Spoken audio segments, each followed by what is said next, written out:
Okay guys, two different things going on today. So you're gonna pick between doing mashed potatoes or risotto. So I'm gonna show you both.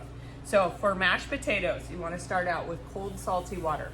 So I have 3 potatoes here, 3 russet potatoes, about this size. That's gonna be enough to feed about 4 people. If you really love mashed potatoes, maybe only 3 people. So I have a pot filled with cold water. You want to start with cold water with about a tablespoon of salt in it. My potatoes are in a large dice, so remember about that size. I'm going to show you guys how to cut that up. I cut up some potatoes ahead of time. So remember, cold water. So when I was growing up, I learned how to cook potatoes in hot water. But what happens with potatoes if you cook them in hot water, so what I'm gonna do here, get this out of the way, is I'm gonna cut this into 3 pieces, like that. And I'm gonna cut it into half. Remember, using my thumb and index finger and my claw, and then cut into those chunks like that. So we want them to be the same size. So if you were to start them in hot water, what's gonna happen is the outside's gonna cook, but the inside's never gonna get cooked. So the outside's gonna get cooked and mushy, and then the inside's never gonna have a chance to cook. So you start them in cold water, and it cooks them slow, or warms them up and cooks them all the way through as it starts to boil. So you're gonna put this pot on medium heat, and you're gonna bring it up to a boil well, you can start on medium-high heat. Bring it where the potatoes are almost up to a boil or to a boil, and then you're gonna drop the temperature of the heat to medium-low until the potatoes are soft, and you can pierce them with either a knife or a fork really easily. So I pulled a little bit of water out of there if you saw me do that, just because it was too high and I know it'll boil over. So I have a burner over here off camera that I'm gonna put this on medium-high, and I'm gonna do the risotto while we're waiting for that. So for the risotto, I have a saute pan and a wooden spoon. I like using a wooden spoon with risotto, just because that's how I learned, with a wooden spoon. If you don't have a wooden spoon, just do a spatula, whatever you have at home, and then a saute pan with sides on it, just enough surface area for the risotto. So I'm doing 2 cups of arborio rice. So arborio rice, this is how I bought it in the store. Arborio is just a type of rice. The rice itself is kind of a larger grain of rice, kind of a fatter grain, and it's got starch that runs through the middle. So what happens is when you're cooking the arborio rice, you're stirring it, and the act of stirring it is sloughing off. So the arborio grains are rubbing against each other and sloughing off the outside kernel to get to that center where it's super starchy, which makes the risotto creamy.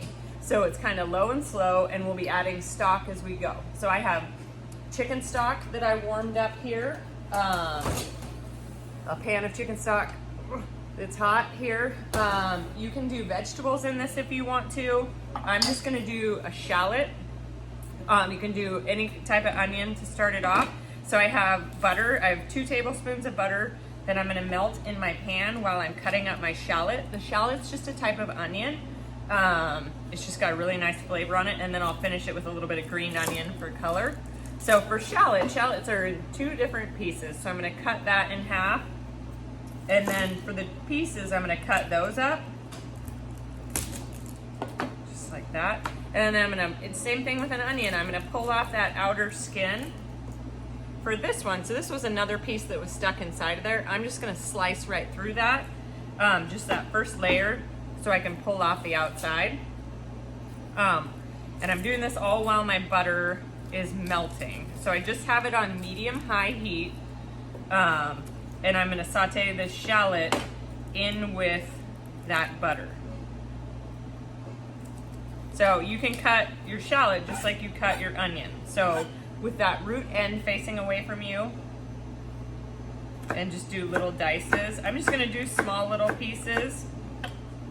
So kind of a mince or a small dice, because I don't want my pieces of onion necessarily being bigger than my rice. So my butter is about halfway melted here. I'm using that rocking motion. I got my claw going on. All the things. My potatoes are not doing much yet. They will. So low and slow on the potatoes. Don't be in a rush to get them done. The arborio is going to take a while. So sometimes, or in most instances, the rice will take about 30 minutes to cook with you. 25 to 30 minutes with you stirring consistently. Ooh, that shallot is sharp. So I'm going to saute my shallots up a little bit. I'm going to get these out of the way because they're killing my eyes. And remember, see, you can see now that I have my little thing down so that doesn't move. For your potatoes, I peeled my potatoes and then diced them. You can do, like if you're doing like a red potato, you can keep the peels on, but I definitely recommend it. I like the taste better if you peel your potatoes first. And I would use russet potatoes because that's what russet potatoes are really made for or grown for. So I'm just gonna saute my shallot just a little bit, just to bring out, just to soften it a little bit. And then I'm gonna add my arborio rice to that. So when you add your rice in here, I'm going to cook it until it starts to smell a little bit toasty. If you've ever, I don't even know if it's a thing anymore, but rice-a-roni was the thing when I was your guys' age, and you always cooked it until it smelled toasty and it looked kind of toasty. This won't really change color. You would have to leave it on for a little while, and there's liquid in here, but you'll start to smell it be a little bit toasty. But the action, remember the action of moving this around is helping slough off to get to that center grain. And then I'll show you how to check for doneness on this. But you're gonna kind of stir it around until it's nice and toasty. It'll probably take 2 or 3 minutes. So fast forward in the video. So I have my pot of chicken stock here. I also have garlic too if you wanted to add some garlic into it, and then I have some cheese. So there's some Parmesan cheese to add at the end. So once this is smelling toasty, remember 2 or 3 minutes, you're gonna add a ladle of stock at a time. So about 4 ounces or a half a cup of stock at a time. And then you're gonna stir it until, and slough off the outside of those grains, make them hit each other until that grain, or until that liquid is absorbed, and then you'll add more liquid, and you're gonna keep doing that until the grain is cooked. So you'll start to see it plumping up, and then I'm gonna pause the video so you don't have to stand here and watch me, and I'll show you, I'll tell you how much time it took me, and I'll show you what it looks like in your hand when that grain is done. So, like my liquid is has evaporated or absorbed into the rice. So I'm gonna add another ladle, and I'm just gonna keep doing that until I can tell that the rice has plumped, and then I'll show you guys how to check for doneness. Okay, so I'll be right back. Okay guys, so we're back. I'm fully expecting my camera to fall over, but mashed potatoes, I believe, are done. So test for doneness on this guy. So I'm just gonna take a knife while it's on the heat and just make sure that I can easily cut through these potatoes, that there's no resistance at all, that they're just kind of chopping right up. And then I'm gonna strain them, and I'm gonna finish my risotto while these are drying out. So I just have a colander, I'm straining it in a colander. And then I'll put them right back into my pan so I don't have to waste anything. So for the risotto, so I was telling you, I was gonna show you a test for doneness on that. So you can see that in this right now that it's plumped up quite a bit. It's definitely doubled in size. So if you were to take, that took about 15 minutes on the stove at medium heat. You don't wanna go too hot. So, sorry I'm getting so close. So if you take a grain of the rice in between your fingers and you smash it, like smash it, you should, it's a really bad example, you should be able to see 3 dots. So take one, smash it between 2 fingers. This looks like it's a little bit underdone here. So you can see 2 dots right there. So I'm gonna let it cook just a little bit longer. It's got a little bit of stock left in there. Plus it needs to warm up just a little bit because I turned it off because of the potatoes. So I'm gonna let it just cook just a little bit longer. I'm gonna add 1 more ladle of chicken stock and let it cook while I stir it, and then I finish the potatoes. So for potatoes, you want them to dry out as much as possible. You don't want any liquid on them. So some people will even go as far as to put them in the oven to dry out. I think that's kind of crazy because you're adding liquid into them. So I just put them right back into the pot so that I didn't have to make anything else dirty. I have a potato masher that I'm gonna use to mash these up, and I'm gonna add my butter in right now. I'm crazy and I like a lot of butter. So I'm gonna add in a stick of butter, or it's not a full stick, it's a half a stick of butter. And I'm gonna mash it with that, and then it'll melt that butter. So mash it so that there's no lumps of potatoes. So if you're not a fan of lumpy potatoes, which I'm not, my fiance, I got him this, which is called a food mill for Christmas last year. And you just set it up and then you turn it and the potatoes go through there, so you'll never have lumpy mashed potatoes, which is kind of nice, but it's a little excessive. These are like $30 on Amazon Prime, but not necessary. I just wanted to show you guys, if you like really hate lumpy mashed potatoes, this is a good option to use. Potato masher looks like, I don't know if I show you guys this, it looks like this, and I just mash the potatoes like that. If you don't have that, if you don't have a potato masher, just try using like a spoon or something to push out those lumps. And you want to heat up some milk, some cream. You can add sour cream to this. You can add cream cheese. I pulled some cream cheese. I'm going to add just a little bit of cream cheese to this, just because I had it here and I thought, why not? So sour cream and cream cheese will add some like tartness, some sourness to it, which is really good. Some creaminess. I'm gonna add some milk to mine. So, and some cheese or some salt. So when you're doing this, you can keep adding, but it's hard to take away. So I've definitely made mashed potatoes before where I've added too much liquid. So add just a little bit at a time. If you're gonna serve this right away, I would definitely recommend heating up your milk to do this. The more you mess with this, the more starchy it's gonna get. So I've seen, and I always thought, like, I have a KitchenAid mixer. I can do this in my KitchenAid mixer. So I just did a whole video that I wasn't filming.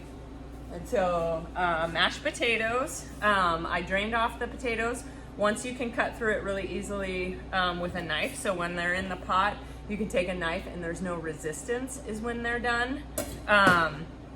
You'll strain them off, no water whatsoever. You want them to be dry, and then put them back in the pot, and you are going to mash them with a potato masher if you have one. If you don't have one, find something similar like this to mash it with, just until it's smooth and there's no lumps anymore.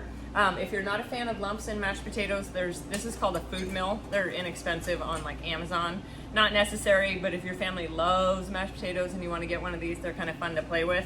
You put the potatoes in and then you move this around and it pushes it through so there's no lumps. So for this, I added in a splash of milk, a half a stick of butter while it's hot. So you want to do it while it's hot so it melts this. And then I added a couple tablespoons of cream cheese into it. You could add sour cream, you could add cream cheese, you could add just butter and milk, you could add heavy cream. You could totally follow the recipe that I give you, or you can make some tweaks to it. So you want to mash it up, mash the potatoes up, and I added the butter in while I was mashing it up so the butter could melt. And then you can add in a little bit of milk at a time. Be careful with the milk, because if you add too much milk, then it definitely sogs them out. It makes them have less structure to them, which I've done before. And the more that you stir them and mix them, so if you decided I want really fluffy mashed potatoes and you do them in like a KitchenAid mixer, then they're gonna end up being almost like rubbery, like slimy, because it's really starchy. So you wanna be careful with that too. I definitely recommend just doing them by hand. Potatoes love salt too, so we're gonna talk about this a lot as we're getting into potatoes and stuff. The potatoes just soak up the salt, and that can really make a difference in the flavor of your potatoes, and from where they're just like okay potatoes to where they're like really good potatoes. So think about like when you get a French fry, if it doesn't have any salt on it, it's just like, I could do without this, but if it has salt, it's like the most delicious thing in the world. So you guys can play with this. You could add some garlic to it, whatever you want. But that is mashed potatoes. So you have this to choose from, or the risotto. So when we stop the risotto, the arborio rice, it's pretty much almost tripled in size. So I was gonna tell you guys a good trick for test of doneness. So if you just take a piece of the rice in your finger, it's really hot, and smash it, so smash it between your two fingers, you should see, it's not very clear on that one. I want to get one that's really clear that you can see, but you should see, there we go, 3 dots of starch in there. I don't know if you can see it or not, but 3 starched little dots. Or when you're testing it, it should be soft to the touch, or not toothy, not too al dente. So if you were to start testing this now, so if you test it and you're like, I think that's pretty good, it's still a little crunchy, but I like the way it tastes, because you don't want it to be soggy or mushy. So you can start tasting it.